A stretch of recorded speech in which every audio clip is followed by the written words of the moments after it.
की इस प्रेस वार्ता में जब हरियाणा प्रदेश का 2026-27 का बजट प्रस्तुत हुआ है, हरियाणा के वित्त मंत्री के रूप में मेरा यह दूसरा बजट है। मैं बजट के महत्वपूर्ण बिंदुओं पर अपनी बात आपके बीच में रखना चाहूँगा। 2026-27 के कुल 2,23,658 करोड़ 17 लाख रुपए का बजट आज प्रस्तुत किया है। यह बजट 2025-26 के संशोधित आंकड़ों 2,02,816 करोड़ 66 लाख रुपए से 10.28% अधिक है। इस बजट का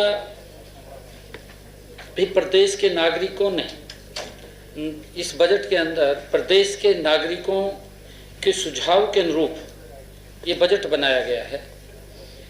यह परंपरा वर्ष 2020 में आदरणीय मनोहर लाल जी द्वारा शुरू की गई थी। इस बार मैंने गुरुग्राम में गत 6 जनवरी से लेकर के पंचकुला में 27 जनवरी तक कुल 13 बैठकें हितधारकों के साथ हमने की है। इनमें से कुल 2,199 सुझाव प्राप्त हुए हैं। इसके अलावा मैंने AI चैट बॉट पर 12,400 सुझाव वो हमें प्राप्त हुए हैं। मैंने इनमें से लगभग 5,000 सुझावों को आज अपने बजट प्रस्तावों में शामिल किया है। मैं ये भी बताना चाहूँगा कि हमारे 11 वर्षों के कार्यकाल में प्रदेश में GDP 3 गुना हो गई है। वर्ष 2014-15 में GDP 4,37,145 करोड़ रुपए थी, जो 2025-26 में अनुमानित GDP 13,67,769 करोड़ रुपए हुई है। मुझे खुशी है कि योजना विभाग की रिपोर्ट में अनुसार 2025-26 में राज्य की अर्थव्यवस्था की अनुमानित वृद्धि दर 9.5% है। इसी तरह प्रति व्यक्ति आय भी लगभग 3 गुना हो गई है। वर्ष 2014-15 में यह 1,47,382 रुपये थी। वर्ष 2025-26 में अनुमानित यह 3,95,618 रुपये है। साथियों, 2014-15 में जो राजस्व घाटा GDP का 1.90% था, 2025-26 में 1.33% रहने का अनुमान है। वर्ष 2026-27 में इसे 0.87% तक सीमित रखने का हमारा लक्ष्य है। प्रभावी राजस्व घाटा वर्ष 2014-15 में GDP का 1.90% था, जो 2025-26 में कम होकर के 0.86% ये रहने का अनुमान है। इसे वर्ष 2026-27 में कम करके 0.41% रहने का ये अनुमान है। ये हमने इसका लक्ष्य रखा है और मुझे खुशी है कि 16वें वित्त आयोग की सिफारिशों के अनुसार वर्ष 2026 से वर्ष 2031 तक केंद्रीय करों में हिस्सा अब और अधिक बढ़कर के 1.361% रहेगा। वर्ष 2021 से वर्ष 2026 के मुकाबले में यह बढ़ोतरी 24.52% की है। यह वृद्धि देश के सभी 28 राज्यों में सर्वाधिक है। यह हमारे लिए बड़ी खुशी की बात है। इसके लिए मैं देश के यशस्वी प्रधानमंत्री आदरणीय नरेंद्र मोदी जी, माननीय केंद्रीय वित्त मंत्री श्रीमती निर्मला सीतारमण जी और 16वें वित्त आयोग के चेयरमैन अध्यक्ष डॉक्टर अरविंद पनगड़िया जी का धन्यवाद करता हूं। यह हमारी डबल इंजन सरकार की अवधारणा का सबसे सशक्त ये उदाहरण है। प्रदेश में वायु प्रदूषण को रोकने के लिए विश्व बैंक ने हमारे हरियाणा क्लीन एयर प्रोजेक्ट को स्वीकृति दी है। इस प्रोजेक्ट के लिए हमें 2,716 करोड़ रुपए की राशि मिलेगी और इसी तरह अक्टूबर 2026 तक हमें विश्व बैंक से वाटर सिक्योर हरियाणा प्रोजेक्ट के लिए भी 5,715 करोड़ रुपए मिलेंगे। मुझे विश्वास है कि हरियाणा एआई मिशन के लिए भी 474 करोड़ रुपए की स्वीकृति विश्व बैंक से मिल जाएगी और इस मिशन के तहत 1 लाख युवाओं को एआई मिशन के प्रशिक्षण उनको दिया जाएगा। और साथियों, मैंने डिपार्टमेंट ऑफ फ्यूचर के सुझावों पर भी इस वर्ष 26-27 में 4 विभागों के 21 प्रस्तावों के लिए 1,837 करोड़ और 65 लाख रुपए का प्रावधान फोरसाइट NX नाम से किया है। साथियों, राजकोषीय उत्तरदायित्व तथा बजट प्रबंधन अधिनियम 2003 के अनुसार राज्य सरकार का राजकोषीय घाटा उस राज्य की वर्ष GDP के 3% से कम होना चाहिए। हम सब जानते हैं कि जो एक नीति आयोग ने एक लिमिट रखी है 3% की रखी है और 3% 2014-15 में यह जो लोन लेने की अवधि थी वो 2.88% था। इसकी लिमिट 2.88% 3% से।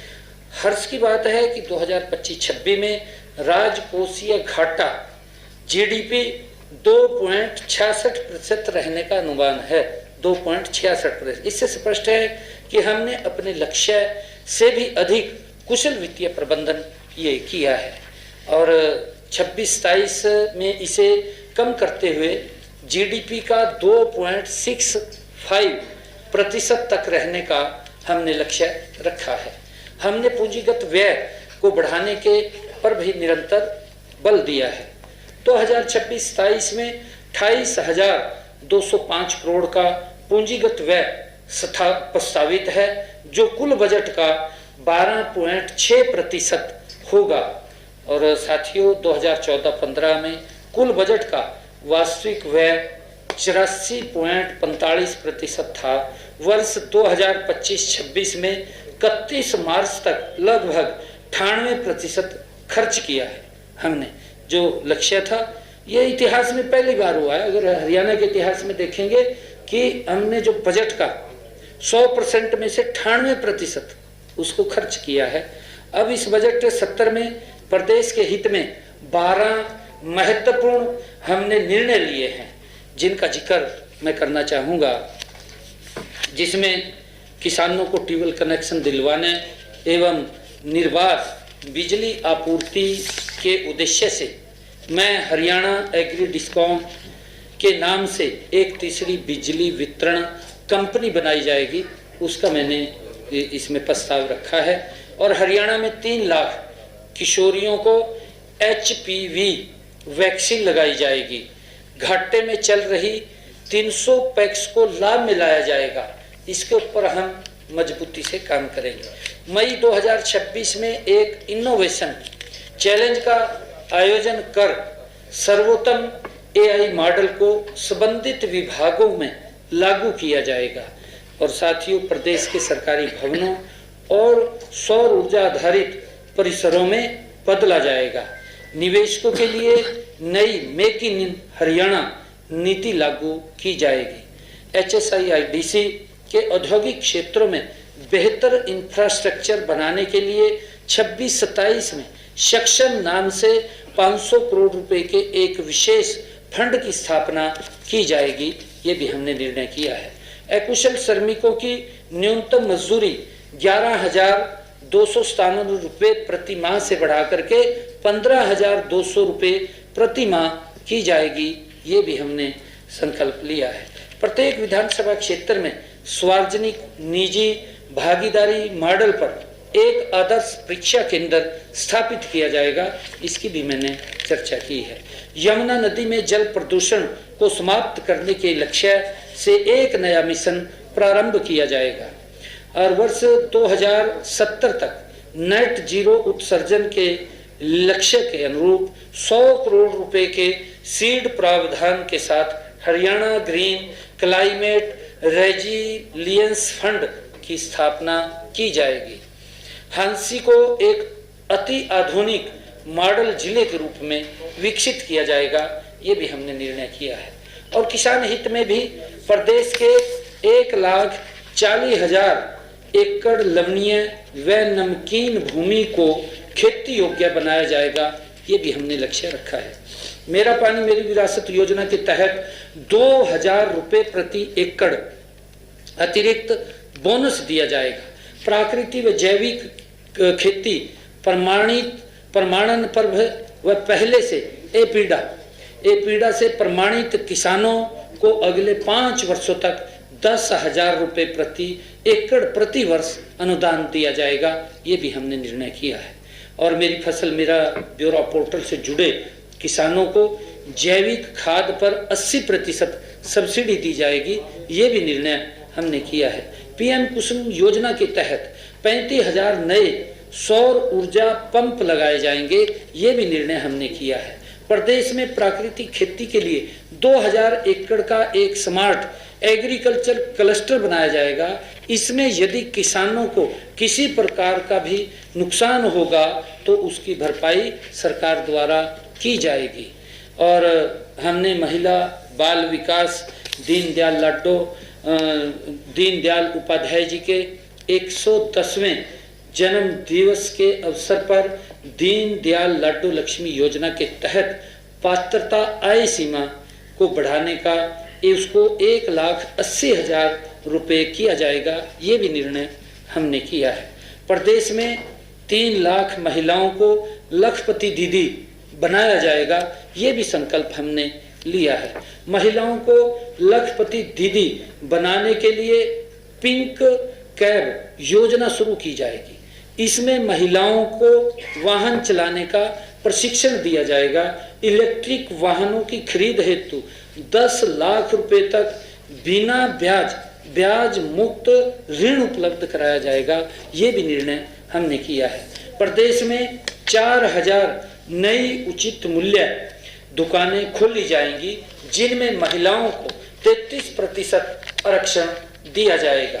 राज्य में महिलाओं की कार्यबल सहभागिता को बढ़ावा देने के लिए 5 करोड़ रुपए की लागत से एक वर्क प्लेस सेफ्टी फंड बनाया जाएगा। ये भी निर्णय हमने किया है। प्रदेश में 1,000 आंगनवाड़ी केंद्रों को सक्षम आंगनवाड़ी के रूप में तथा 1,000 आंगनवाड़ी केंद्रों को प्ले स्कूल के रूप में अपग्रेड किया जाएगा। वर्तमान में साथियों केवल महिलाओं व छात्राओं के लिए समर्पित 273 बसों की संख्या को बढ़ाकर 500 किया जाएगा। ये भी हमने निर्णय किया है। महिलाओं के नाम पर पंजीकृत गैर परिवहन वाहनों को मोटर वाहन पर कर में 1% की छूट दी जाएगी अगर महिलाओं के नाम पर कोई वाहन खरीदते हैं। लोहारू, बरवाड़ा, नरवाणा, समालखा, महम, रादौर व पेहवा में 7 नए पुलिस थाने खोले जाएंगे। ये भी निर्णय किया है। युवाओं के लिए दीनदयाल उपाध्याय ग्रामीण कौशल योजना के तहत 20,000 से अधिक ग्रामीण युवाओं को कौशल प्रशिक्षण दिया जाएगा। ये भी निर्णय किया है। अग्निवीरों को हरियाणा पुलिस में विभिन्न पदों पर नियुक्तियों के लिए 20% का आरक्षण दिया जाएगा और खिलाड़ियों को प्रशिक्षण देने के लिए विभिन्न अंतर्राष्ट्रीय ख्याति प्राप्त प्रशिक्षकों की नियुक्ति की जाएगी। ये भी हमने बजट के अंदर प्रावधान किया है। प्रत्येक जिले में एक खेलो इंडिया केंद्र बनाकर इसका संचालन किसी पूर्व चैंपियन खिलाड़ी को सौंपा जाएगा। और पीएम सेतु योजना के अंतर्गत सोनीपत, कुरुक्षेत्र में 241 करोड़ रुपए की लागत से एक hub and spoke ITI cluster बनाया जाएगा। Hub and spoke ITI cluster hub बनाया जाएगा। अंत्योदय परिवारों के लिए मुख्यमंत्री अप्रेंटिसशिप प्रमोशन स्कीम शुरू की जाए करके अप्रेंटिसशिप के दौरान छात्रवृत्ति से अतिरिक्त 1,500 रुपए की मासिक सहायता भी बच्चों को दी जाएगी।